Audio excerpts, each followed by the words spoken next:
es como yo quiera, es como tú quieres. No es como yo piense, sino que tu pensamiento es de mí. Que yo sea tuyo, que tú seas mío, y que mi refugio esté siempre en ti.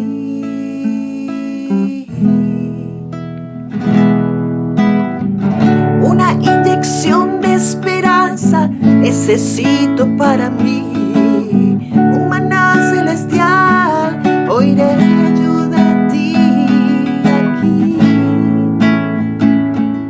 En la hora de la verdad, emuná, necesito yo y la humanidad aquí.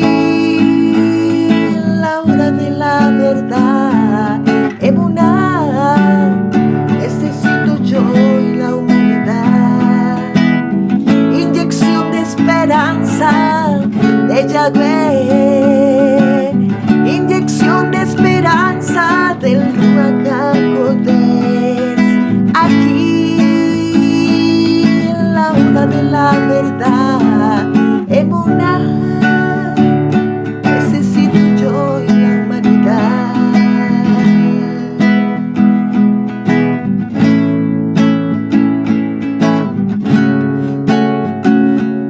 En la hora de la verdad, aquí.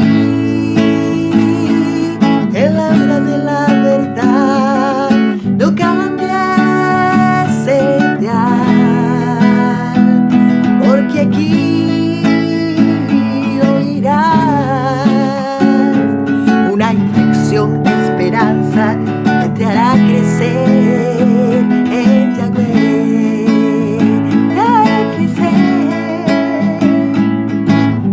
te hará crecer en Yahweh.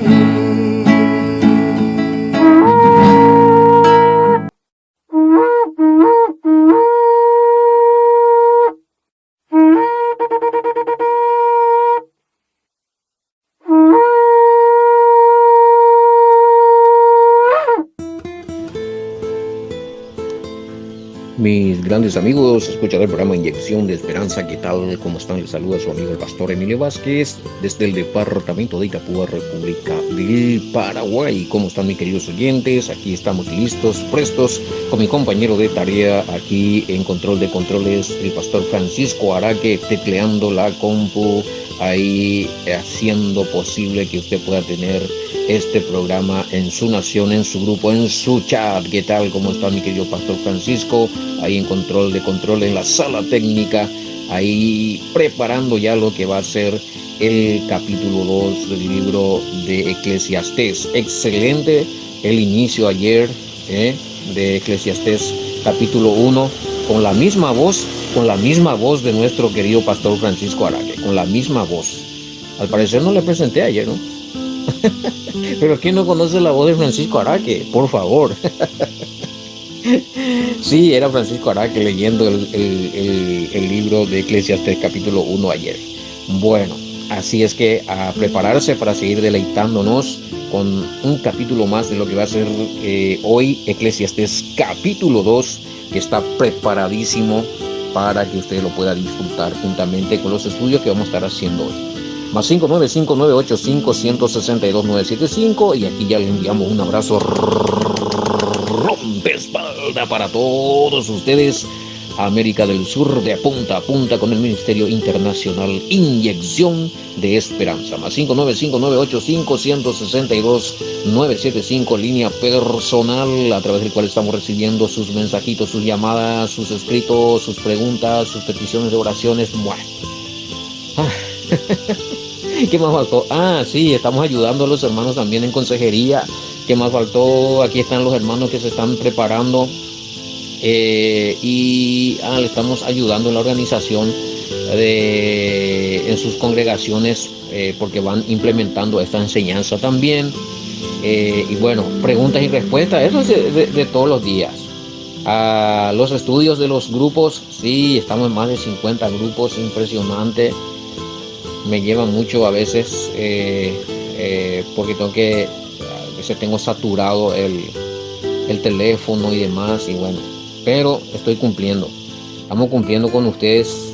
Por si por ahí en alguno de los grupos no llegan los estudios, ustedes me tienen que avisar, ustedes, si es que en varios grupos. En mi privado, por favor, porque puede ocurrir que se me zafe alguno, si es que ocurre eso. Para eso estamos teniendo las planillas.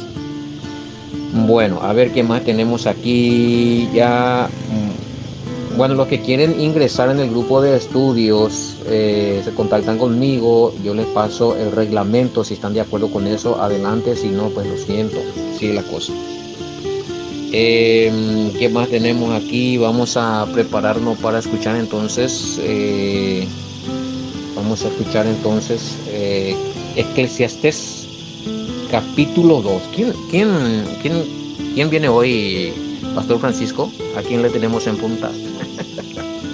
Ahí en el micrófono. María Durán, la hermana María Durán. Entonces nos va a estar leyendo Eclesiastés, Cogelet, capítulo 2. Adelante, mi querida hermana.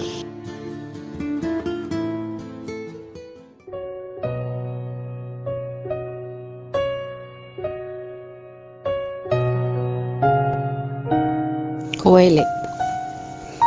Yo dije en mi mente, ven, te voy a probar con el placer y vas a ver lo bueno. Pero vi que esto también era vanidad. A la risa le dije, tú eres locura, y al placer, ¿de qué sirve esto? Propuse en mi mente darle gusto a mi cuerpo con vino y echarle mano a la necedad, mientras mi corazón siguiera conduciéndose con sabiduría, hasta ver en qué consiste el bien para los humanos, en el cual se han de ocupar debajo del cielo durante los contados días de su vida. Aumenté mis obras, me edifiqué casas, planté viñas, me hice huertos y jardines, y planté en ellos toda clase de árboles frutales. Me hice estanques de agua para regar con ellas un bosque donde crecieran árboles. Adquirí siervos y siervas, y tuve siervos nacidos en casa. También tuve muchos ganados, vacas y ovejas, más que todos los que vinieron antes de mí en Jerusalén. Acumulé también plata y oro para mí, y tesoros preciados de reyes y de provincias. Me procuré cantares, tanto hombres como mujeres, de los placeres de los humanos y de mujer tras mujer. Así me engrandecí, y acumulé más que todos los que fueron antes de mí en Jerusalén. Y en todo esto mi sabiduría permaneció conmigo. No les negué a mis ojos ninguna cosa que desearan, ni le rehusé a mi mente placer alguno, porque mi mente se alegraba de todo mi duro trabajo. Esto fue lo que me tocó de todo mi duro trabajo. Luego consideré todas las cosas que mis manos habían hecho y el duro trabajo con el que me había afanado en hacerlas, y vi que todo era vanidad, y correr tras el viento, no había ningún provecho debajo del sol. Después volví a considerar la sabiduría, la locura y la necedad, pues, ¿qué añadirá un hombre que suceda al rey a lo que éste ya hizo? Yo vi que la sabiduría tiene ventaja sobre la necedad, como la ventaja que tiene la luz sobre las tinieblas. El sabio tiene ojos en la cara, pero el necio anda en tinieblas. También yo entendí que lo mismo le sucederá a todos ellos. Entonces dije en mi mente, lo mismo que le sucederá al necio me sucederá a mí también. ¿Para qué entonces me he hecho más sabio? Y dije en mi mente que también esto era vanidad, porque ni el sabio ni el necio habrá perpetua memoria, porque en los días venideros ya se habrá olvidado todo, y como muere el sabio junto con el necio.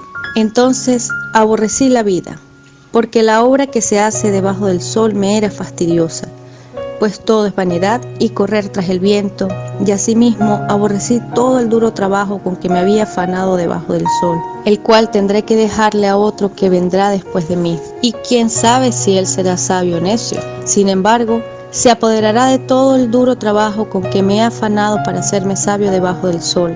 También esto es vanidad. Por eso volví a desesperarme con respecto a todo el duro trabajo con que me había afanado debajo del sol, porque se da el caso de que un hombre se afana con sabiduría, con conocimiento y con talento, y luego le deja sus bienes a otro hombre que jamás se afanó por ello. También esto es vanidad y un mal grande. ¿Por qué? ¿Qué logra el hombre que todo su duro trabajo y del conflicto del corazón con que se afana debajo del sol? porque todos sus días no son sino dolores, y su tarea, frustración, ni siquiera de noche reposa su mente. Esto también es vanidad. Así que no hay nada mejor para el hombre que comer y beber, y hacer que su persona vea lo bueno de su trabajo. Yo he visto que esto también proviene de la mano de Jah Elohim, pues ¿quién comerá y se regocijará separado de él? Porque al hombre que es bueno delante de él le da sabiduría, conocimiento y alegría. Pero al pecador le da la tarea de acumular y amontonar, para que lo deje al que es bueno delante de Jah Elohim. También esto es vanidad y correr tras el bien. Amén.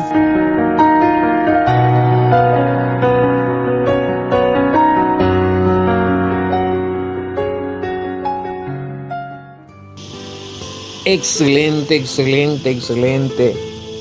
Buenísimo. La lectura, tremendo mensaje que encontramos aquí. Bueno, verdad, para ponernos a reflexionar. Hay tantas cosas que podemos aprender de esto, hay tantas cosas que quizás estamos haciendo y son vanidades. Si detectamos esas vanidades, cosas sin sentido, y dejamos de hacer eso, y en vez de eso empezar a activar en cosas provechosas para el reino, cuánto más edificativo será nuestra vida, cuánto más bendiciones vendría, ¿verdad? Mirando un poquito, escuchando y leyendo lo que dice aquí en el capítulo 2 de Eclesiastés. Bueno, excelente. A ver qué más tenemos aquí. Más 595-985-162-975, mis queridos hermanos. En esta línea, los paraguayos, si usted desea hacer un aporte, su giro, su ofrenda, puede hacerlo con esta línea, con este número de teléfono, porque este es de la línea personal. Si desea hacer por otra línea, tengo la línea Tigo, que le puedo pasar el número en su privado o en sus grupos a los hermanos de Paraguay. A los demás hermanos extranjeros, si desean apoyarme, colaborar conmigo, apoyarme en el ministerio con sus ofrendas, se contacta conmigo para pasarles mis datos. Amén. Estaré muy agradecido. Bueno, tenemos más invitaciones. Lo que estoy haciendo ahora es, a veces ya se me vencen las invitaciones, porque primero voy viendo algunos grupos, organizando algunos grupos que ya están que ya son más antiguos, y organizar con esos grupos y salirme de esos grupos para entrar con lo más nuevo. Y mientras a algunos, si se vence la invitación, ya no puedo. Entonces otra vez me pueden enviar sus invitaciones de grupo. Entonces si hay cupo, yo estoy tratando de mantener una cantidad 54 o 56 grupos, hasta ahí lo que puedo. Entonces lo que hago es salirme de algunos grupos que ya están fuertes y organizarme con otros que quieren empezar. ¿Entienden? Entonces quise entrar en un grupo ahí, pero lo siento, no pude porque ya se venció la invitación. Así es que así está la cosa. Y con algunos que están repartiendo, eso sí, eso me aliviana un poco, porque algunos están repartiendo los audios de Inyección de Esperanza en sus grupos, porque ya no puedo estar en ese grupo, y las preguntas me derivan a mí. También estamos trabajando de esa forma. Muy bien. A ver qué más tenemos aquí. Bueno, Pablo y la tremendo. Nunca nos dimos cuenta de que Pablo estaba hablando de la ley de Moisés y de estas fiestas. Ahora que usted lo ha dicho, lo miramos con ojos críticos. Esa es una buena. Eso me gusta, ese término. De ese término me había olvidado. Se me había ido ese término. Ojos críticos. Es decir, mirar con atención, discernir lo que está diciendo allí, analizar las palabras, buscar los significados correctos, ¿sí? Entonces, no salirse del esquema o del mensaje bíblico, o del texto bíblico, o del versículo bíblico. analizar con los ojos críticos. Esa era una vez que quise hablar de eso y no me vino el término, ahora que ya lo encuentro aquí. Eso es interesante. Entonces, a partir de ahora, cada vez que usted estudia a Pablo, estudia sus cartas, háganlo con ojos críticos, ¿sí? Analicen bien, conociendo ya de que Pablo no eliminó, no anuló o no estuvo en contra de los mandamientos de Moisés, es decir, de lo que estaban vigentes para nosotros.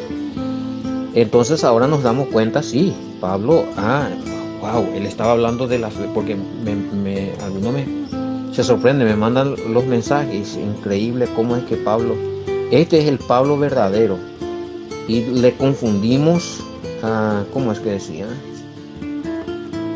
Le confundimos con un Pablo inventado, cristianizado y romanizado.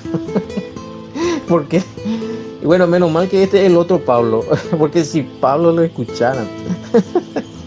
¿Cómo es? El otro Pablo, ahí está, cristianizado, romanizado. Socorro lo que le dicen. Bueno, y eso está pasando en nuestra mente porque no analizamos. O sea, alguno me estaba diciendo cuántas veces hemos leído esos pasajes, pero no nos dimos cuenta. O sea, entraron en el libro de Hechos, pero nunca se dieron cuenta de qué estaba hablando Pablo. Es importante tomar conciencia de lo que estamos leyendo, gente, porque yo no sé qué estamos buscando entonces. O sea, probablemente están entrando en Hechos y buscando algunos versículos, algunos pasajes que a ustedes les interesan, y mientras llegan a ese pasaje pasan por alto lo que realmente está sucediendo y está diciendo Pablo. Y no tomamos conciencia de eso, sino solamente queremos ajustar en nuestra mente ese versículo que estamos buscando, mientras que el resto de los versículos lo pasamos por alto, y por eso es que sucede esto, de que muchas veces no nos estamos dando cuenta de lo que realmente está enseñando Pablo. Y yo le había dicho a ustedes, aquí se van a encontrar, a partir de ahora se van a encontrar con dos Pablos, y ustedes van a tener que tomar una decisión: o seguir a este Pablo bíblico que enseña los mandamientos, que legisla los mandamientos, o a este, como dijo acá en la nota, a este Pablo inventado, cristianizado y romanizado, ¿sí? Le hicieron a un Pablo cristiano que no enseña las leyes, sino más bien que más o menos apunta más su doctrina hacia la enseñanza romana católica. Por eso le dice romanizado, entiendo yo. Tiene que ser por eso.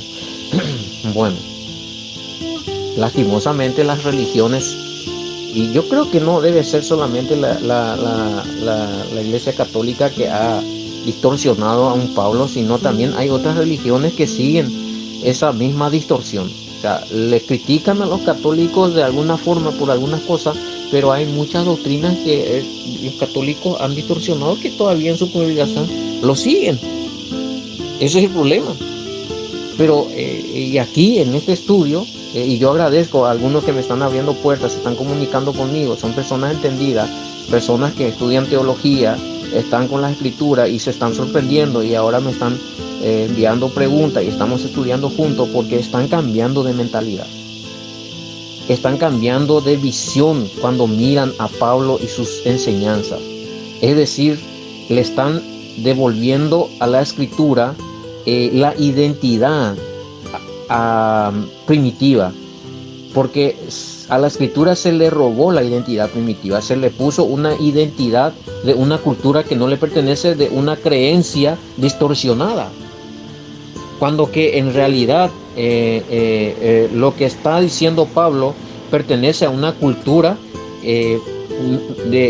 a una cultura que creía en un solo Padre, creía en el Mesías, creía en la resurrección, todo eso, todo bien, pero identificaba quién es quién, y no adulteraban la escritura, no distorsionaban la escritura, no distorsionaba, el Pablo no distorsionó la identidad del Mesías, no distorsionó la identidad del Padre. Justamente hoy también a la par estamos con Corintios 15, a partir del 23 al 28, está muy duro eso en el idioma guaraní, donde estamos analizando la identidad del Padre y del Hijo conforme a la cultura o a la revelación inspirada de Pablo, que recibió Pablo del Espíritu Santo, del Padre, por medio del Espíritu Santo, del Mesías y del Padre. ¿Quién es el Padre y quién es el Mesías? La revelación de la identidad del Padre y del Hijo que recibió Pablo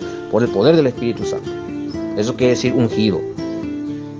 Y en 15, 23, 28, no sé si pueden hacer un adelanto y vayan y miren ese versículo y miren con ojos críticos y miren con la identidad auténtica de la inspiración, no miren con la identidad adulterada de la religión. Y ahí se va a dar cuenta, wow, realmente Pablo estaba hablando cosas totalmente distintas a lo que nos han enseñado. Pero ¿cómo es que si están ahí esas escrituras y nosotros entendimos por qué nos enseñaron a distorsionar? Porque nos enseñaron a evadir esas verdades que están allí con otros versículos. Nos enseñaron a anteponer otros versículos mal interpretados, confusos, antes que poner delante de nosotros estos versículos claros y evidentes de la identidad del Padre y del Hijo y de otras doctrinas. Por eso yo hoy decía en el idioma guaraní a los paraguayos, a mis hermanos paraguayos, yo le estaba diciendo claramente que allí era una evidencia muy contundente lo que Pablo estaba diciendo y estaba enseñando en esos versículos. No había forma o no hay forma de evadir eso y de seguir diciendo el Mesías es el Padre es el Mesías, siendo que Pablo nunca enseñó eso. Y le estaba diciendo a ellos que cómo es que Juan, en Juan 1.1 dice una cosa y Pablo en 1 Corintios capítulo 15 verso 23-28 dice totalmente lo contrario. O sea, ¿quién dice la verdad?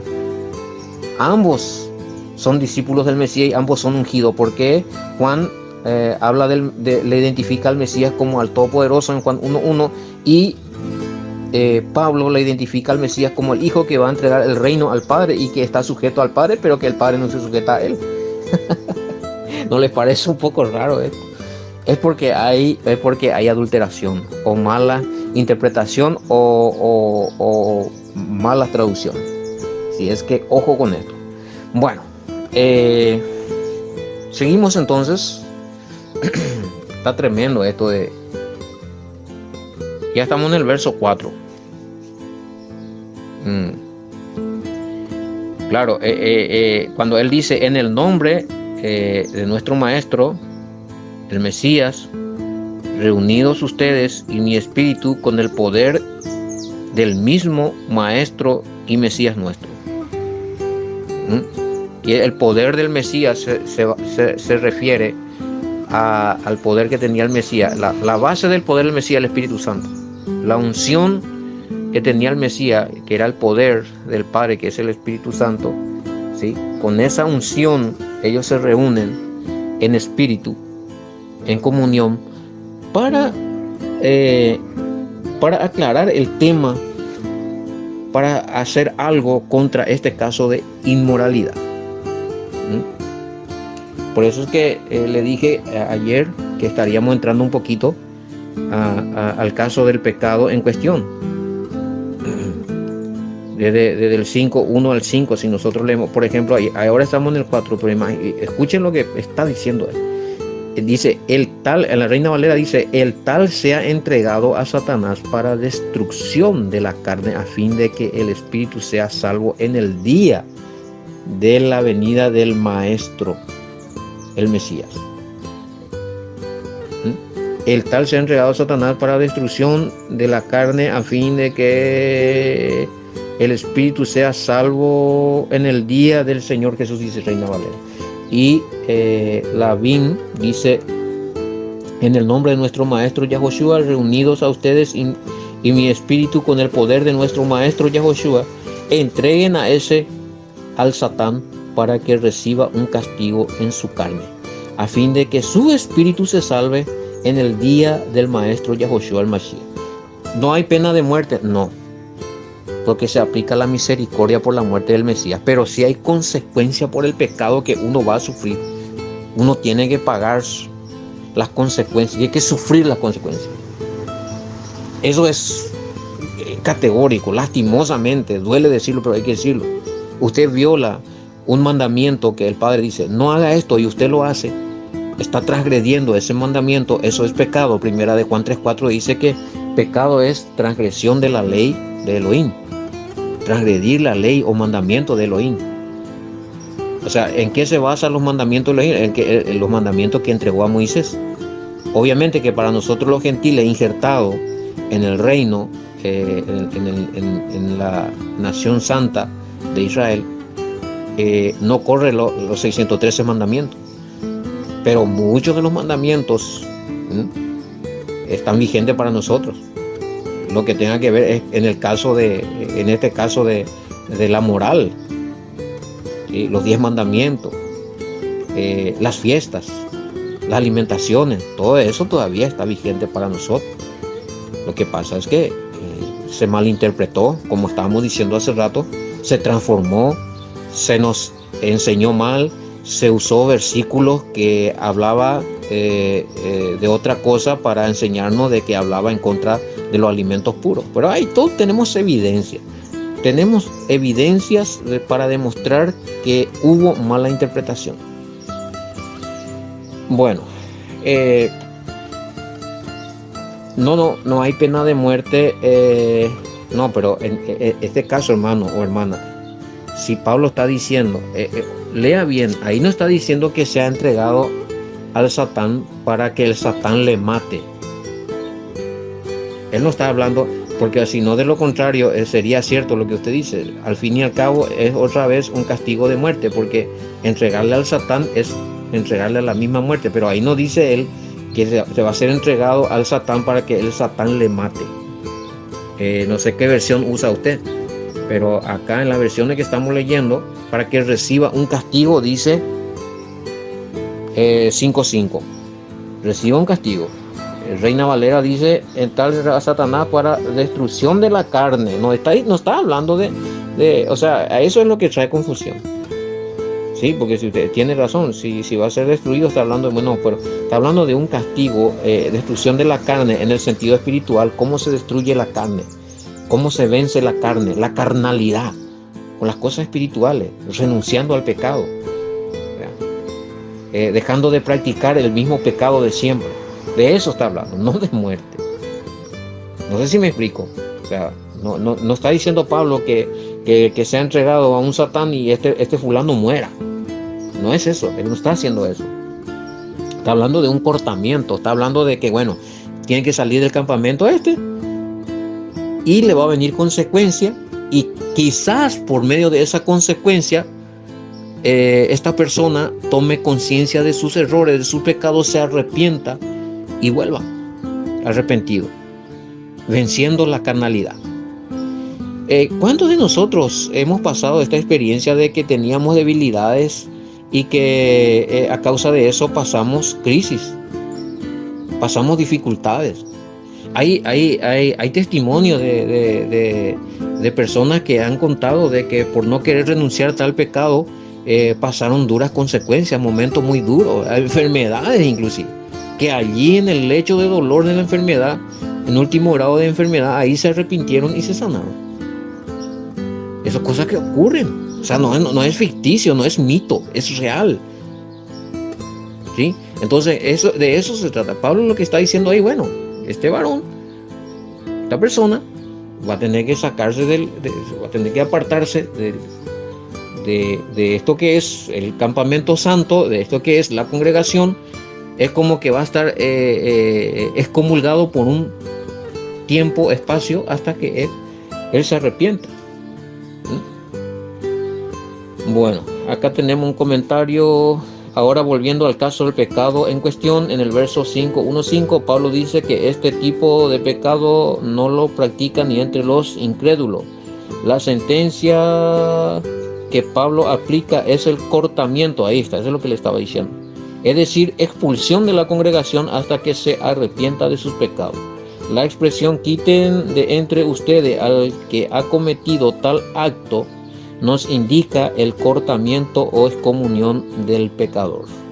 Esta práctica también es un mandamiento que encontramos a menudo en los 5 primeros libros, número 15:36, el número 12, 14 al 15, el caso de Miriam, ahora ya me acuerdo, en el cual fue excomulgada, pero en su proceso de arrepentimiento y de sufrir las consecuencias de su pecado, después de 7 días fue perdonada y otra vez vuelta a la comunión con los hermanos en el campamento.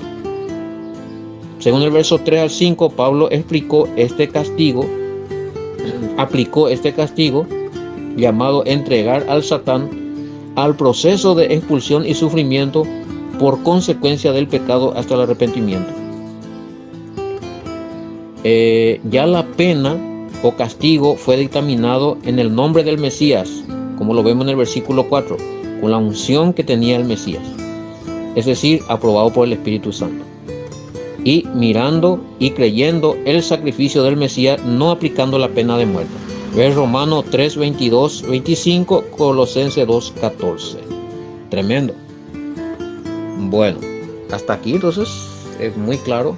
Ese es mi pequeño aporte, mi ayuda a memoria, para repasar todo lo que estamos leyendo, a ver si sacamos un buen aprendizaje de esto. Es decir, de una congregación se le puede echar a algún hermano que no quiere abandonar el pecado. ¿Y qué pasa con él si no regresa? Bueno, si no. En el caso, el Mesías fue contundente también cuando enseñó, primero hay que hablar con la persona, después hay que hablar con 2 testigos, después en la congregación, y si en la congregación persiste, no quiere saber nada, bueno, entonces ya es gentil, te dice. O sea, quiere decir que ya no es santo, ya no pertenece al grupo de los santos, de los escogidos que van a reinar, ya no pertenece al pueblo santo. Ya no pertenece al que está dentro del pacto nuevo de Jeremías 31, 31, 33, porque allí dice que todos los que están en el nuevo pacto y son pueblo del Elohim Todopoderoso tienen que tener la ley en su mente y en su corazón. Pero el que no quiere tener la ley en la mente y en el corazón es un transgresor, violador de la ley, pecador, 1 Juan 3:4, entonces no puede pertenecer a ese pueblo. Está contaminando y se va a traer mala influencia. O sea, ¿qué hace ahí? ¿Qué hace entre los santos? O sea, que no va a tener cabida porque va a seguir practicando cosas indecente, como Pablo dijo acá. No pueden tolerarlo. ¿Cómo es que nosotros nos esforzamos, nos sacrificamos, obedecemos esos mandamientos de no caer en esas inmoralidades que está en la ley de Moisés, y va a seguir haciéndolos de la suya como si fuera que no pasa nada? No, que salga, sáquenlo, y que ahí se encargue de él la circunstancia, la consecuencia de sus pecados va a venir sobre él. A ese Pablo le llama el Satán. Así que de eso tenemos que tener cuidado. De eso es lo que está hablando Pablo. Es decir, si alguien en la congregación, estamos hablando de alguien de que realmente sea pecado determinado por la Escritura, no según algún pastor o según algún roe o algún sacerdote. No, tiene que ser pecado que denuncia los mandamientos. O sea, no puedo yo decir, no, este es pecado, porque en este caso hay testimonios. Aquí en Paraguay habíamos encontrado muchos testimonios de que había casos donde la iglesia o la congregación le acusaba de un pecado a una pareja, pero eso era según los ojos de la iglesia. Estábamos hablando de fornicación. Entonces se malinterpreta la fornicación en las iglesias muchas veces, y se le expulsa, se le saca, se le juzga a esta pareja, cuando que en realidad no estaban en fornicación. Por eso hay que entender la fornicación bíblica, qué es el adulterio, hay que tener bien especificado. A otros se le sacó porque no aceptaban que uno que se había divorciado se había casado con otra hermana, y que se enteraron y por eso le habían sacado de la congregación. Bueno, esto por ejemplo no son pecados, pero para la congregación, para su estatuto, para su mandamiento de hombre era pecado, y entonces fueron sacados. Teníamos en esa ocasión, habíamos en ese estudio y en ese periodo Algunos habían dicho que se tenían que ir a buscar otra vez a esa pareja porque se dieron cuenta de que erraron, de que le sacaron sin motivo de la congregación. Hicieron un cortamiento, le hicieron una excomunión porque ellos interpretaron mal la escritura, que en realidad esa pareja no estaba en pecado. Y para algunos ya fue tarde, porque inclusive esa pareja tuvo problemas después. Ellos también creyó lo que se le dijo, se tuvieron que separar, ya se le encontró. A otros se le encontró, todavía estaban juntos, no estaban en adulterio porque fue bajo divorcio y demás. Y yo expliqué todito eso. Expliqué todito, porque habían preguntas muy fuertes que se me había hecho respecto a eso. Ustedes, si tienen preguntas al respecto de eso, podemos hacer esos comentarios aquí, porque da el lugar de que muchas veces se comete ese error en las congregaciones de expulsar, de sacar a los hermanos, de juzgarlo, porque se le acusa de adúltero o de fornicario o no sé qué cosa, pero escrituralmente se entendió mal. No es así. Eso es peligroso. A eso me refiero. En este caso, Pablo fue contundente. Este varón estaba en falta, estaba violando mandamientos, estaba en inmoralidad sexual. Es decir, no podía avanzar así porque no tenía determinado el arrepentimiento, porque le gustaba andar así. Entonces fuera, allá afuera, por donde anda, le van a venir consecuencias, y que sufra él esa consecuencia, porque si sigue estando en el campamento, si sigue estando en la congregación, le viene consecuencia. Hay algunos inocentes que van a tener que sufrir con él. ¿Por qué? ¿Por qué yo tengo que sufrir con un pecador que no se quiere arrepentir?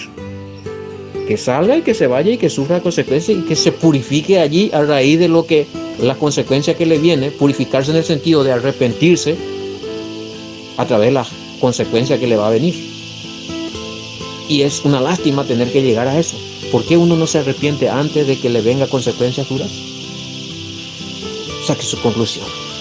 Bueno, hasta aquí nuestro programa del día de la fecha. Gracias por escuchar, por sintonizar. Nos volveremos a encontrar oportunamente en un programa más de Inyección de Esperanza con su amigo el pastor Emilio Vázquez. Hasta entonces, shalom, bendiciones.